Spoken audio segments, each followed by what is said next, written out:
कभी पूरे शरीर को भाई हमने इसके पूर्व भी 2 अंक किए थे, जिसमें पहले अंक में वर्तमान सांसद साध्वी निरंजन ज्योति जी हमारे मध्य थी। इसके बाद बहुजन समाज पार्टी के प्रत्याशी मनीष प्रसाद जी आए थे और आज हम सबके बीच हैं फतेहपुर संसदीय सीट से लोकसभा के प्रत्याशी समाजवादी पार्टी के श्री नरेश उत्तम जी। आज हम आपसे जानेंगे कि आप फतेहपुर यार ये मोबाइल भैया बंद करने बाबू यार, क्यों ऐसा डिस्टर्ब करते हैं? अगर आपका मोबाइल जरूरी है तो बात साइलेंट करो सब लोग मोबाइल नहीं, इनका सब चर्चा साइलेंट में लगा दीजिए, मोबाइल साइलेंट में कर लीजिए, वाइब्रेशन में कर लीजिए। तो आज हम जानेंगे जो समाजवादी पार्टी के लोकसभा सीट प्रत्याशी हैं श्री नरेश उत्तम जी से, क्योंकि वो फतेहपुर के ही मूल निवासी हैं, तो उनको फतेहपुर की समस्याओं के बारे में बेहतर समझ होगी, बेहतर जानकारी होगी। और अगर जनता ने उनको अवसर दिया तो अगले 5 सालों के लिए उनका रोड मैप, उनका एजेंडा क्या होगा, इसके बारे में हम जानेंगे, सवाल जवाब करेंगे। आपके पास जो भी सवाल हैं उनको अपने पास सोच लीजिए, लेकिन हम सबसे पहले आदरणीय नरेश उत्तम जी से फतेहपुर की समस्याओं और उनके अगले रोड मैप के बारे में जानेंगे। इससे पूर्व कि हम यह कार्यक्रम शुरू करें, हम चाहेंगे कि हमारे दैनिक जागरण के जो फतेहपुर के ब्यूरो चीफ हैं आदरणीय गोविंद दुबे जी, आपका श्री नरेश उत्तम जी का पुष्प भेंट कर स्वागत करें, सम्मान करें।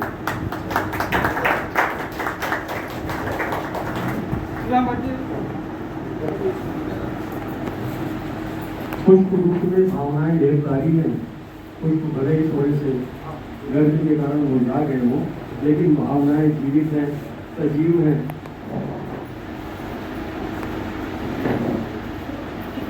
ये शुरू किया जाए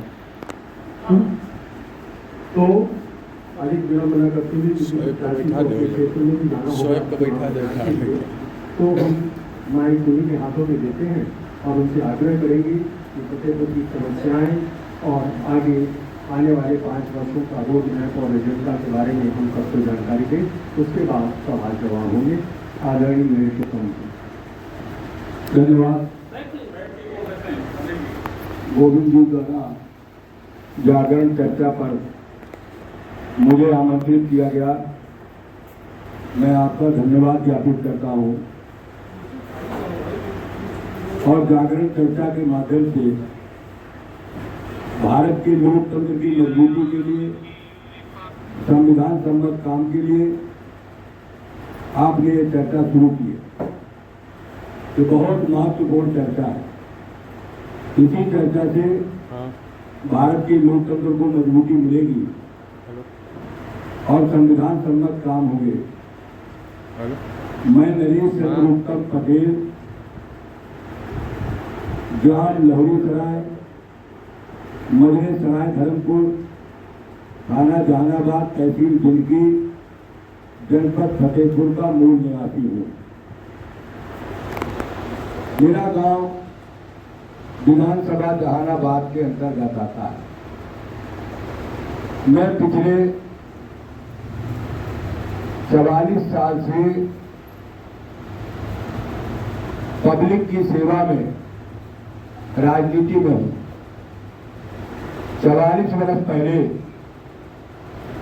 मैं कानपुर विश्वविद्यालय के दयानंद विधि महाविद्यालय में छात्र संघ का अध्यक्ष चुना गया था और 1980 में विधि न करने के बाद मैं पब्लिक की सेवा में प्रवेश किया और 1985 में मैं लोक दल का विधानसभा जहानाबाद का उम्मीदवार घोषित किया गया। उस समय जो सरकार थी, उस सरकार के सामने हम लोक दल के प्रत्याशी के रूप में विधानसभा जहानाबाद से प्रत्याशी बने। पढ़ाई लिखाई करने के बाद 4 बरस तक किसानों, नौजवानों, मजदूरों, कुटीर उद्योगों की मजबूती के लिए मैंने राजनीति में प्रवेश किया और 1985 में मैं लोक दल के प्रत्याशी के रूप में चुनाव में विजय श्री प्राप्त किया। लेकिन दुर्भाग्य मेरे क्षेत्र का और मेरा कि मुझे तत्कालीन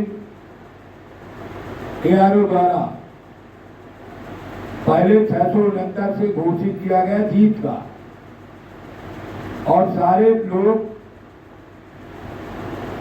जो मेरे विपक्ष में चुनाव लड़ रहे थे वो मुझे बधाई देकर चले गए, क्योंकि छात्र राजनीति से आया था, साफ सुथरा मेरा मन था और मैं यही सोचता था कि प्रशासनिक अधिकारी भी इसी तरीके से साफ सुथरे मन के होंगे। लेकिन कहीं न कहीं उनके मन में पक्षपात था और 669 वोट के जीतने वाले को बाद में डाली गई कि हमको बगैर सुने इनको कोई निर्णय न दिया जाए। लेकिन विधानसभा का चुनाव आ गया और उस चुनाव में उस समय का कई दलों का गठबंधन जनता दल का मैं दोबारा प्रत्याशी जहानाबाद से घोषित हुआ और मैं चुनाव लड़ा। उस समय फतेहपुर संसदीय सीट से विश्वनाथ प्रताप सिंह जी चुनाव लड़ रहे थे और उस समय भागलपुर लोकसभा में विधानसभा जहानाबाद आती थी। मैं जनता दल का उम्मीदवार बनकर के चुनाव लड़ा और 29,000 कुछ वोट पाकर के चुनाव में फिर जीता। सरकार माननीय मुलायम सिंह यादव जी की बनी। सरकार देश में विश्वनाथ प्रताप सिंह के नेतृत्व में जनता दल की बनी। 1.5 साल पौने 2 साल करीब हमारा कार्यकाल रहा। इसके बाद दल में कुछ मुद्दों को लेकर के बंटवारा हो गया। जनता दल के 2 भाग हो गए। एक भाग के नेता विश्वनाथ प्रताप सिंह जी, दूसरे जनता दल के नेता भारत के भूतपूर्व प्रधानमंत्री चंद्रशेखर जी हुए। चंद्रशेखर जी, मुलायम सिंह जी एक साथ थे। हम और हमारे जनपद के 5 विधायक, स्वर्गीय श्री अशर सिंह जी, स्वर्गीय श्री याकूब हुसैन जी, स्वर्गीय श्री उमाकांत वाजपेयी जी और वीर अभिमन्यु सिंह, हम 5 विधायक माननीय मुलायम सिंह यादव, चंद्रशेखर जी और एक विधायक जागेश्वर भाई विश्वनाथ प्रताप जी के साथ फिर चुनाव डिक्लेयर हुआ 91 में। 91 में हम लोग जनता दल एस के नाम से चुनाव लड़े और यहाँ पर विश्वनाथ प्रताप सिंह जी का जनता दल चुनाव लड़ा।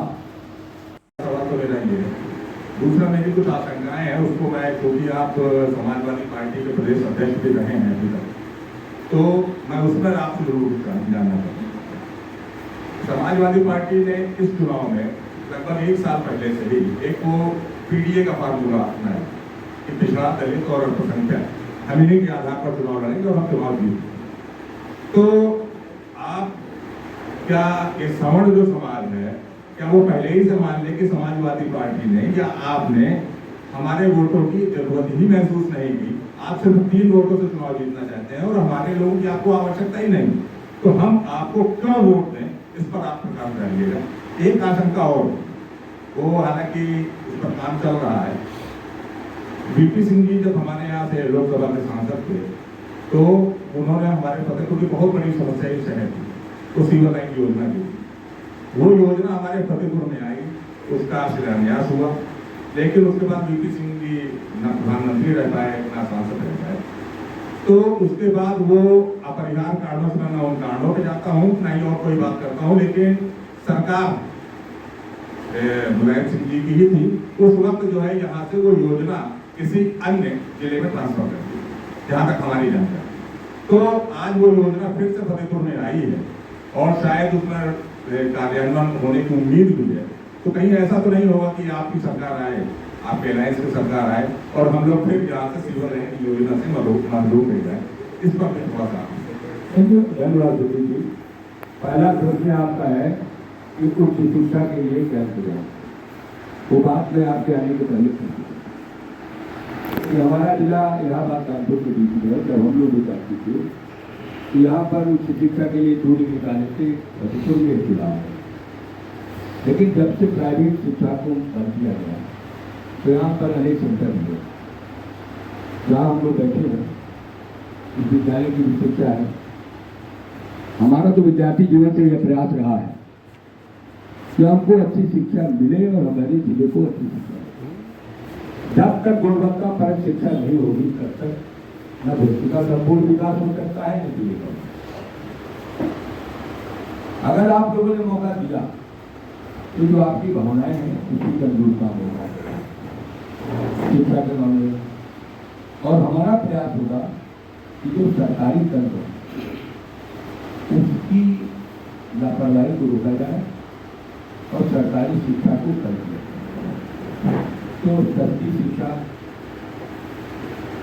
से लोगों को लाभ मिलेगा। अगर महंगी शिक्षा रहेगी तो सबको लाभ तो नहीं। प्रयास हमारा ये। दूसरी बात, आपने जो यहाँ आशंका जताई कि पीडीए, आप पीडीए के नाम पे वोट मांग रहे हैं। सुधीर मिश्रा जी, आप हमको जानते हैं, हम आपको जानते हैं। हर पार्टी का अपना एक सिस्टम है। हमारे नेता अखिलेश यादव जी ने पीडीए के बारे में कई बात बताया कि हम किसी वर्ग के विरोध में नहीं है, किसी धर्म के विरोध में नहीं है, किसी जाति के विरोध में नहीं है। हम सभी देवी देवता महापुरुष का मानते हैं और हम कभी भी इस तरीके का भेद नहीं करते हैं, न करेंगे। सवर्ण, बैकवर्ड, दलित, ट्राइब में कोई भेद नहीं। लेकिन अगर कमजोर है, गरीब है, तो सभी पार्टियों को लेना रहता है कि पहले अवसर कमजोर को।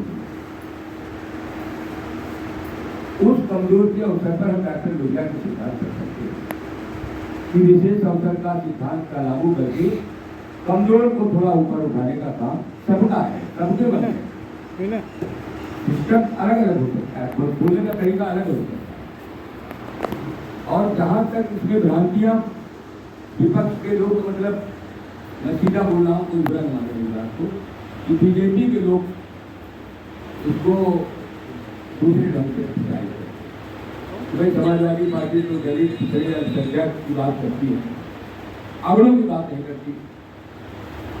सारे अगड़े वर्ग के लोग, सारे पिछड़े वर्ग के लोग, सारे दलित वर्ग के लोग, सारे अकलियत के लोग, सबके लिए समाजवादी बात करते हैं। समान शिक्षा की बात तो समाजवादी पार्टी कहती है। पहले तो समान शिक्षा हो, पहले तो उसमें न भेद हो। अगर कोई कमजोर है तो उसे जरूर ताकत दी जाए। जैसे यहाँ पर हम लोग सरकार जब भी चलाए, हमने प्रयास किया। हमारी लैपटॉप योजना थी, आपको याद है। लैपटॉप में हमने 18.5 लाख बच्चों को लैपटॉप दिया। हमने जात के आधार पर नहीं दिया। आप किसी विद्यालय से आप फॉर्मूला मंगा लीजिएगा, सभी वर्गों के, सभी वर्ग के बच्चों को हमने लैपटॉप दिया। हमने नहर का पानी, सरकारी ट्यूबवेल का पानी फ्री किया, सभी वर्गों के लिए किया। हमने 108 एम्बुलेंस, 102 एम्बुलेंस, 100 एम्बुलेंस, 100 डायल, ये हमारी योजनाएं थी। तो इससे तो सभी वर्ग को लाभ मिलता है।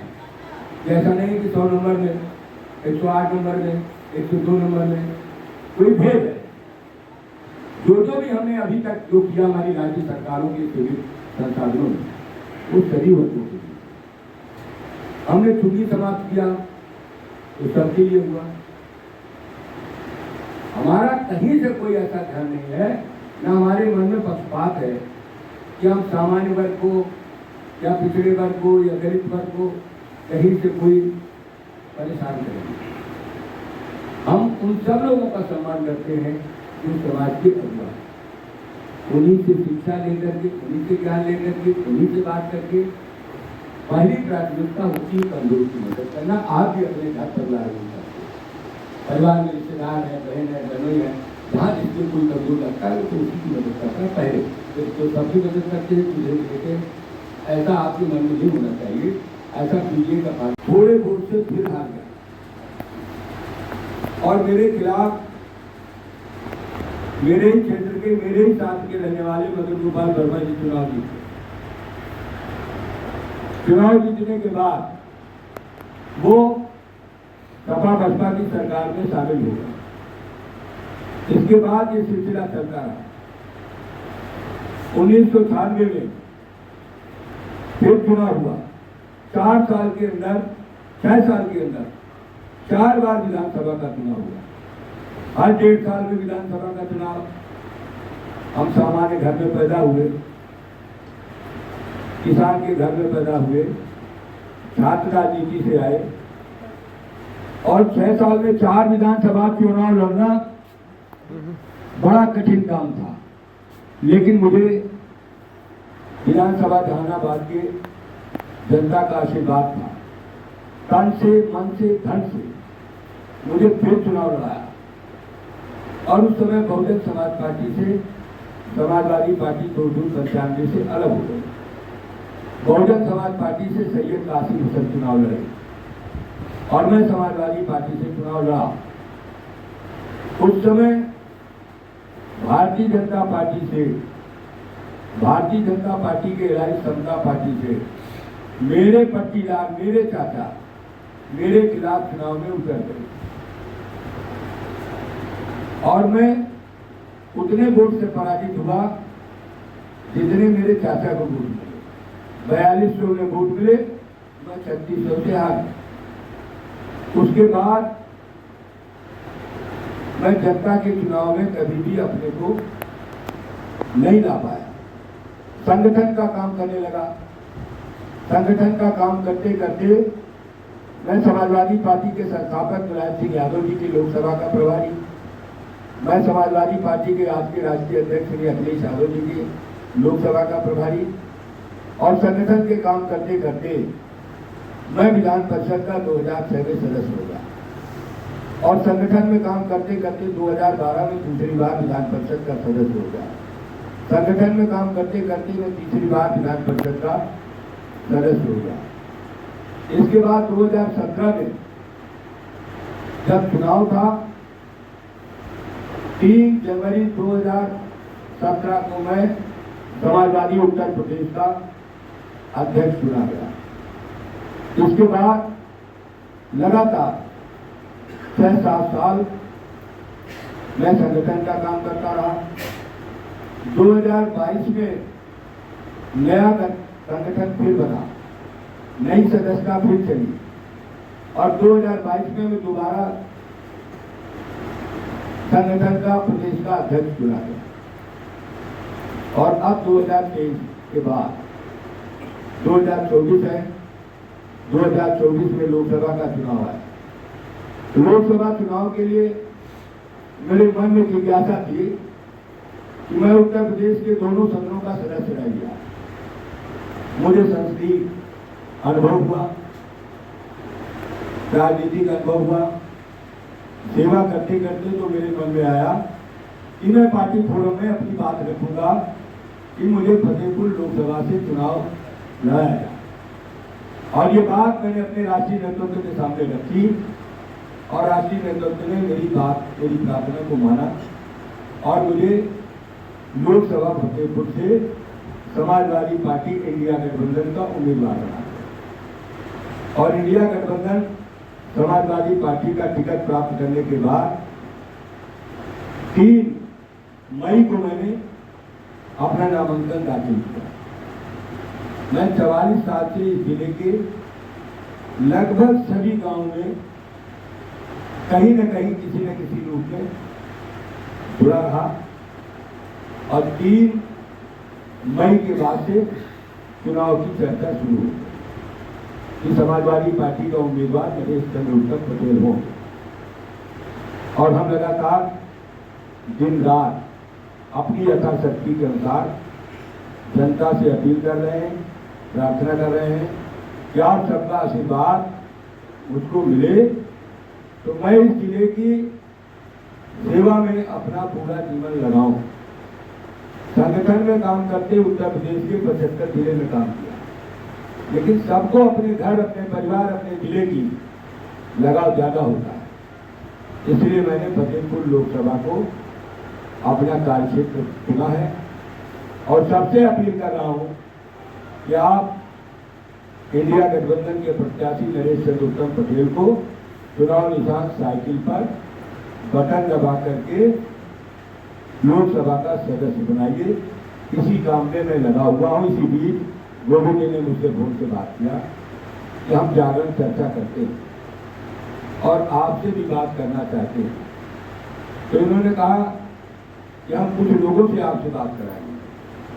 तो हमने कहा आप लोगों से बात कराओ तो हम दिन भर लोगों से मिलते हैं, दिन भर 16 घंटा 15 घंटा तमाम तरीके के वो सब सवाल इनसे पूछते हैं जो हमारी अकल है, समझ है, विवेक है, ज्ञान है।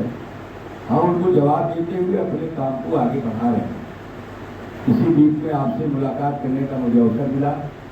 मैं गोविंद जी का आभारी हूँ कि जागरण चर्चा में आपके समक्ष मुझको पेश किया। ये संक्षिप्त मेरा राजनीतिक परिचय है। आदरणीय नरेश उत्तम पटेल जी ने आप सभी के मध्य अपना परिचय बहुत विस्तार में दिया। यद्यपि क्योंकि आप मूल निवासी हैं जनपद के, तो हम सभी आपके कार्यों से पूर्व परिचित भी हैं।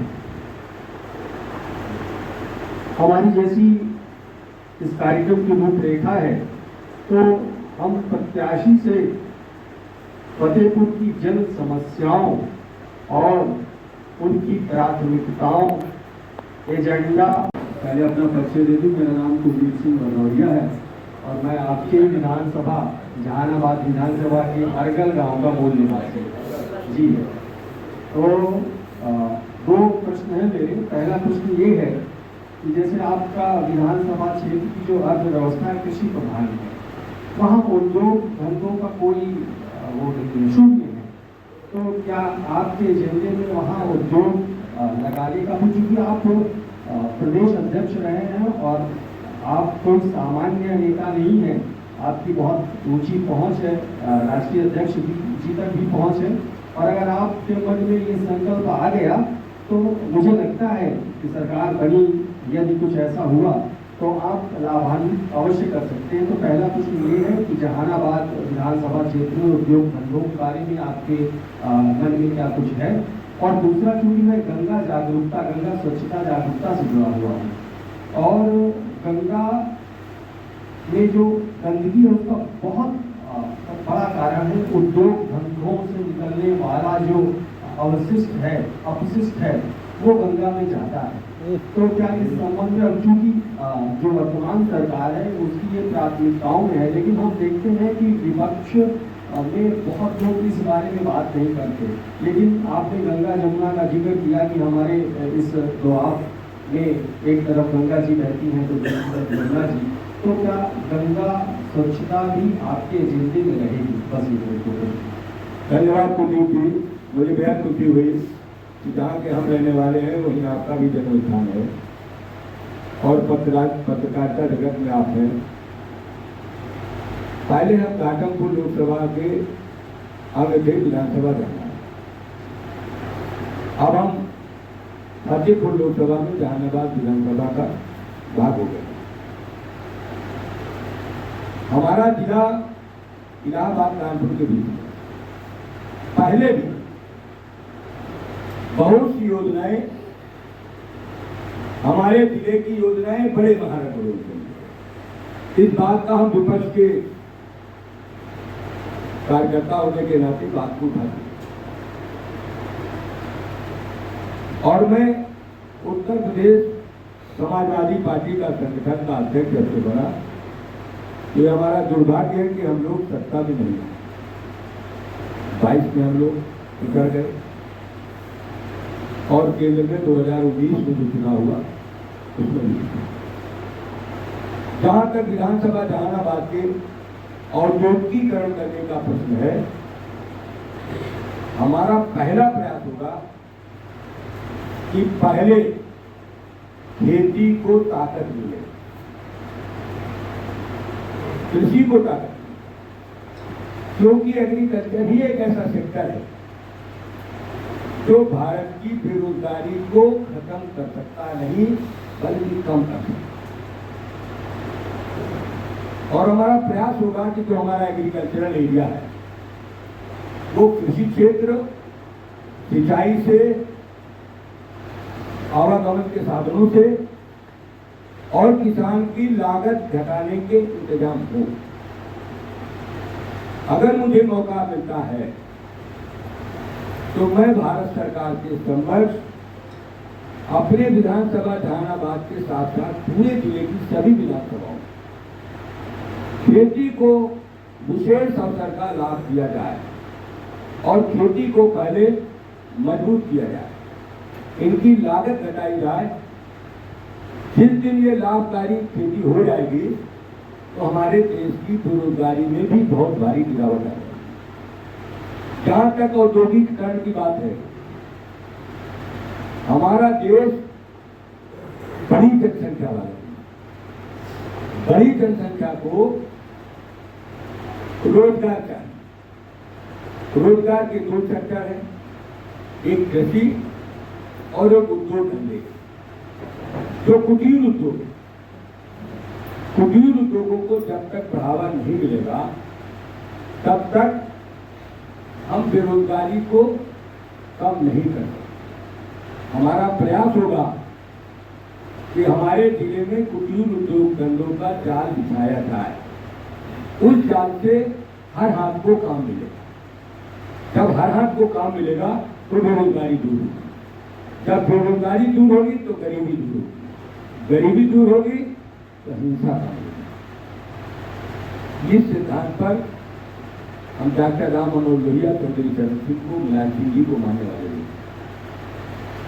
उन्होंने शुरू से इस बात को कहा कि हमारे देश के अंदर जो स्मॉल स्केल इंडस्ट्रीज हैं उन्हें पैसे दिया जाए और जो घरेलू हमारे उद्योग उनको बढ़ावा दें, क्योंकि दुनिया के पैमाने पर हम जहां खड़े हैं वो विकसित देश अपने देश का, अपने देश के उद्योगों को मजबूत करते हैं और हम भारत के लोग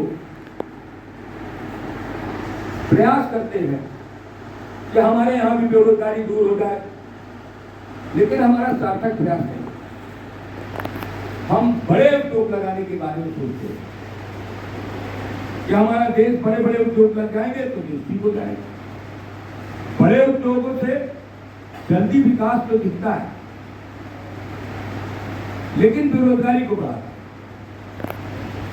बेरोजगारी अगर दूर करना है तो स्मॉल स्केल इंडस्ट्री, लघु उद्योग, छोटे छोटे जो धंधे उनको हमको मजबूत करना है और इनको हम मजबूत करेंगे तो हमारे यहाँ जो बेरोजगारी इसमें बहुत कमी आएगी। जहाँ तक गंगा स्वच्छता की बात आता है, गंगा यमुना के बीच में ये दुआबा है, गंगा स्वच्छता पर हम भी बल देते हैं कि गंगा साफ होनी चाहिए, लेकिन उसका कोई सही इंतजाम तो हो। हमें कहने का तो मौका मिला, आपका बहुत धन्यवाद। मैं आपसे थोड़ा सा बृहद क्वेश्चन करना चाहूँगा। अभी आपने कहा कि हम लोग अगर सेलेक्ट होंगे, हमारी सरकार बनेगी तो हम ये करेंगे वो करेंगे, बहुत अच्छी बात है। हम ये करेंगे वो करेंगे नहीं कहा। काफी वर्तमान के समय का अभाव है और पहले हम कहीं कहीं नहीं रहे कि हम ये करेंगे वो करेंगे। हम तो आप जो पूछ रहे हैं उसके बारे में कह रहे हैं। मुझे लगता है पहले हमारा ये वो करने वाला विषय है नहीं। मुझे लगता है पहले मैं बोलूँ। मैं भी एक सैनिक संगठन का अध्यक्ष हूँ, विद्याभूषण तिवारी, और जब मैं अपने मीटिंग में जाता हूँ तो सबकी सुनता रहता हूँ, लास्ट में नोट करता रहता हूँ। और माफ़ी चाहूँगा महेंद्र बहादुर सिंह जी से, हमारे अभिन्न मित्र हैं और सपा पार्टी से और हमारे संगठन के साथ बहुत अच्छे संबंध हैं। इसलिए तो मैं बोलने जा रहा हूँ थोड़ा सा अलग हट के बोल रहा हूँ, जिसे माफ़ी चाहते हुए। आप इंडिया अलायंस की बात करते हैं। सबसे पहले मैं मुलायम सिंह जी की बात करूँगा। जब वो सहकारिता मंत्री बने थे, मैं छात्र राजनीति में इटावा में था, मैंने उनका प्रचार किया। जी 62 ईयर्स, 62 साल।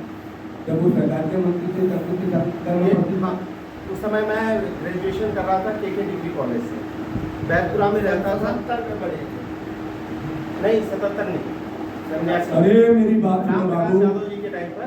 और तो मैं सुनिए मेरी बात। आप 62 साल के हैं। 62 साल के। आप हाँ 62 साल जी। जब मुलायम सिंह जी सहकारिता मंत्री बने थे कौन सा? उस समय मैं ग्रेजुएशन कर रहा था KK डिग्री कॉलेज से। और मैं आपको बता दूं, उनके मौसी के लड़के महाराज सिंह यादव नगलाहरे में प्रिंसिपल थे, मैं उनके साथ में था। हाँ, नगलाहरे में प्रिंसिपल थे, नगला चेतराम के रहने वाले, पूरे परिवार से परिचित हूँ मुलायम सिंह जी के।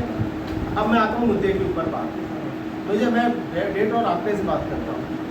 जब वो रक्षा मंत्री बने, लेफ्टिनेंट जनरल JJ सिंह उस समय कोर कमांडर थे।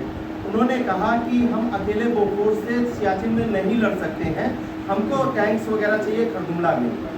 रिजल्ट क्या हुआ? 24 घंटे के अंदर उठा के उनको आर्मी हेडक्वार्टर अटैच कर दिया गया। जिस समय बोफोर्स गन की ऑटोमेटिक ट्रांसमिशन फ्लूइड के ऊपर बात हुई, मैंने कहा ये एक्यूरेसी सियाचिन में नहीं काम कर रही है, प्लेन में काम कर रही है। मुझे उठा के सीधे बीनागुड़ी ट्रांसफर कर दिया गया है। उसको छोड़ दीजिए।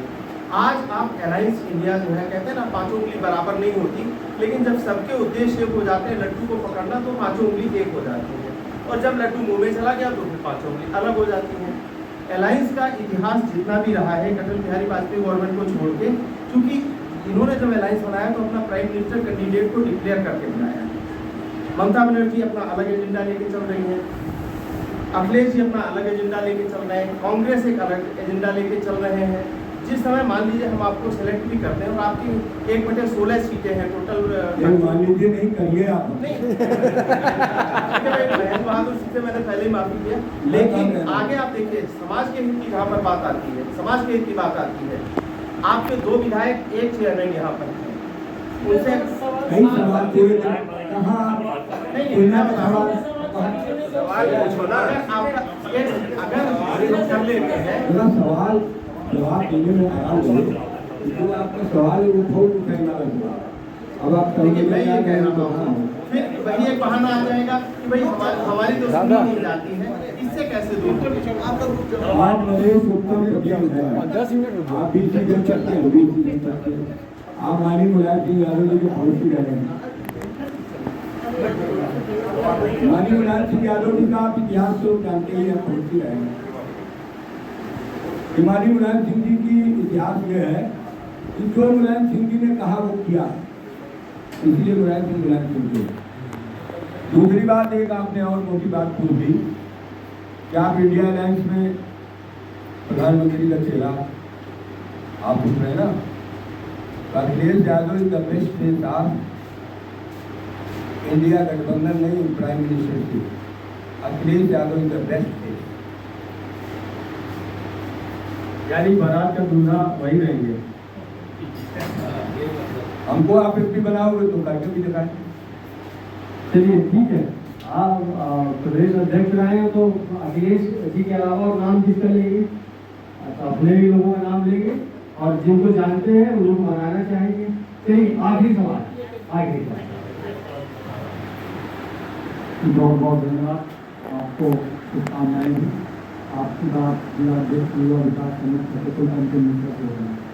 मानव मैं ये जानना चाहूँगा कि आप जिस पार्टी के टिकट काटा के इंदाज लोकसभा फतेहपुर में है उस पार्टी के आप प्रदेश अध्यक्ष रह चुके, आप साउन कार्य किया, आपके मन में क्या सोची आप फतेहपुर से आए प्रत्याशी के रूप में, जबकि आपने नामांकन करवाने के उपरांत ये कहा कि मौजूदा सरकार की जो सांसद है उनके द्वारा फतेहपुर जनपद का विकास नहीं हुआ। इस बात को मैं भी कहता हूँ, मेरा अपना खुद का मानना है कि फतेहपुर जनपद पूरे प्रदेश में 10वें नंबर में आप कई राज्यों से बने हैं, इसके बाद भी असमता है ये विकास को। तो आपसे कैसी अपेक्षा यहाँ के युवा गरीब किसान या फतेहपुर कहता है कि लखनऊ की तरह चलते, तो आपसे कैसी उम्मीद की जाए, आपके उद्देश्यों को लेकर के फतेहपुर जनपद में है और किस तरह से यहाँ के लचीले प्रशासनिक व्यवस्था और जो भी तमाम समस्याएं हैं जो सार्वजनिक मुद्दे हैं ये कैसे संभव है। आपसे अगर आप जो यहाँ से सीट जीत करके सांसद होते हैं और संयोग पर आपकी सरकार नहीं बनती तो कैसी अपेक्षा करें फतेहपुर आपसे। धन्यवाद। अब आप पहले तो हमें जितवा असली काम तो ये करो पहले। ये पार्टी की हमें आप आशीर्वाद दो और हम वहाँ पहुँचे। अभी जीतने के तत्काल बाद एक टिकट चुनाव उनसे कोई चीज नहीं, मेरे आप ही के सवाल का जवाब है भाई, मेरा जो ज्ञान है वही तो मैं तो यही निवेदन करूँगा कि आप पहले आए जीतना और जब रात जीतने के बाद 10-15 दिन में एक ऐसे टिकट चुनाव अब फिर हमको आप दो ये करो, हाँ अब वही हम करेंगे जो आप लोग कहें। अरे मेरा प्रश्न है कि आपकी बिरादरी का भी एक प्रत्याशी है और आज के समय पे जातीयता हावी है और आपका एक पहले वीडियो वायरल है भाषण का जिसमें आपने एक पांडे जी को कहा है कि ये हमारे गांव के बगल में रहते हैं और लगा के चंदन अभिनंदन करते हैं। तो क्या आपकी मंशा क्या थी? समाज को आपकी नजर में ब्राह्मण समाज क्या है? वो भाषण से तो ऐसा प्रतीत हो रहा है कि आपने जो अखिलेश यादव या मुलायम सिंह यादव जी रहे उन्होंने समाज के लिए तो कोई कार्य अभी तक विशेष किया नहीं, वही मंशा आपकी भी है, मुझे तो ऐसा ही समझ में आया उस वीडियो में। तो मैं उस भाषण जो आपने दिया है वो तो कहीं एडिट किया हुआ तो भाषण है नहीं, आप ही ने दिया, मेरे पास वीडियो भी है। वो भाषण मेरा विधान परिषद में दिया है, मेरा उसको निकालवाना इसके लिए है। मेरे पड़ोस में रहते हैं, उसको समझिए आप। बगल में जिला कौशाम्बी है, बगल में जिला कौशाम्बी है, जो लोग झूठ बोलते हैं। डिप्टी चीफ मिनिस्टर वो बड़ा वाला लगाते हैं और झूठ रोज बोलते हैं, तो ब्राह्मणों का अपमान है। मैं झूठ बोल रहा था, जहाँ भी बोल रहा हूँ वहाँ भी हाउस में बोल रहा हूँ कि माननीय डिप्टी चीफ मिनिस्टर महोदय, आप रोज सवेरे झूठ बोलने का ही निर्णय लिए। वो बात आपके लिए नहीं जिले के हमारे गांव के पाड़े जी के लिए नहीं है। कल भी मैं खुदे लगाए घूमगा, लेकिन कल मैं सुनिए आपको गलत बता दिया गया है। वो भाषण डिप्टी चीफ मिनिस्टर के लिए है जो हमारे पड़ोस के बगल के जिले क्या यार झूठ बोलने के लिए पता हो। आप झूठ बोल रहे हो समाजवादी पार्टी समाजवादी पार्टी, अब तुम अपने बारे में नहीं सोच रहे हो, गुजरातों किससे हार गए। कुछ बोलने के पहले तो समझ रखना चाहिए। ये मैं हाउस में बोला हूँ जो आप कह रहे हो, उसको वो दूसरे ढंग से इस पार्टी के लोग हैं वो फैलाएंगे, लेकिन सच्चाई होगी। झूठ अरे वो मुझे दिखा चुका है, मुझे कोई दिखा चुका है, वो किसी पांडे जी का नहीं है, किसी पांडे जी का नहीं है, किसी पांडे जी का नहीं है, वो प्रायोगिक है भैया। वो बात साफ कर दी कि बगल के पड़ोस के जिले के डिप्टी चीफ मिनिस्टर साहब है जो रोज झूठ बोलते हैं, उनके लिए है कि क्यों बदनाम करते हो। ये अदालत की जैसे सवाल जवाब दी केवल एक सवाल और जवाब है और हाँ समस्याओं का बस आगे करो आपको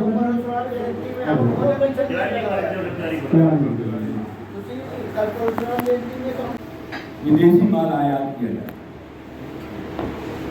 और हमारे देश का जो उत्पादन है या जो प्रोडक्ट है वो एक्सपोर्ट कम होगा। ये मेरे मन का सवाल। मैं भी इस पक्ष का हूँ कि हमारे देश का बना हुआ सामान विदेश में क्या है। जब हम एक्सपोर्ट ज़्यादा करेंगे तो हमारी आमदनी ज़्यादा होगी, हमारे यहाँ रोजगार ज़्यादा होगा।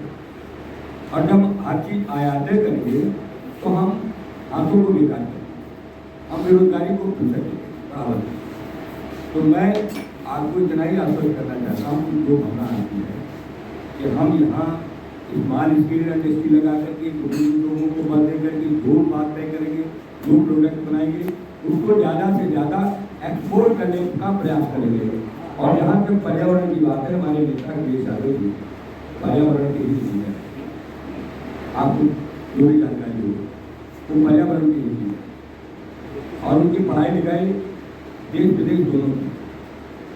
वो हमारे नेता है अखिलेश यादव, उनका ध्यान इस देश के पर्यावरण को, हर तरीके के पर्यावरण को शुद्ध करने का।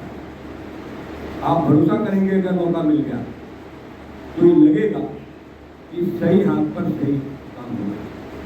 और आपकी भावना का आदर करते हुए हम उत्पादन को, भारत के उत्पाद को बाहर ले जाएंगे और यहाँ हम लोगों को रोजगार देंगे। ये हमारा प्रयास है। तो जो आप कह रहे हैं सीधा सवाल, आंकड़े के साथ सवाल करोगे तो बेहतर जवाब। कर लेंगे। पूरी दुनिया में कार्बन उत्सर्जन में भारत चौथे स्थान पर है। और पिछले 10 सालों से नहीं, जब से मनमोहन सिंह की सरकार रही तब से हमारा देश इंपोर्ट आधारित अर्थव्यवस्था को प्राथमिकता देता है। आज आप बाजार में 10 सामान खरीदिए, उसमें से 7 सामान विदेश है। तो सबसे दुर्भाग्य इस बात का है कि जब हम बनाएंगे ही नहीं, उद्योग ही नहीं होंगे, तो रोजगार तो होगा ही नहीं ना। बेरोजगारी का मूल कारण तो यही है। ऐसी क्या होगी as a government of India, इस पर आपका फोकस क्या होगा, इस पर मेरा सवाल है। और दूसरा कि जब हम कार्बन उत्सर्जक हैं चौथे नंबर पर और जलवायु परिवर्तन का प्रचंड असर सब पर पड़ रहा है, कड़क सर्दी होती है, गर्मी असहनीय हो रही है, बरसात का पूरा साइकिल डिस्टर्ब हो रहा है, नदियां सूख रही हैं, खोखली हो रही हैं। तो जलवायु परिवर्तन के लिए भारत सरकार में जब आप होंगे तो आपकी नीति क्या होगी? जन केंद्रित होगी या जो बड़े बड़े उद्योगपति हैं और राष्ट्रीय कंपनियां हैं उनकी तरफ आप देखेंगे? धन्यवाद।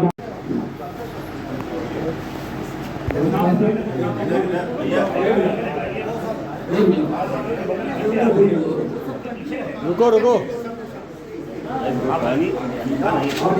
हाँ बोलिए भैया।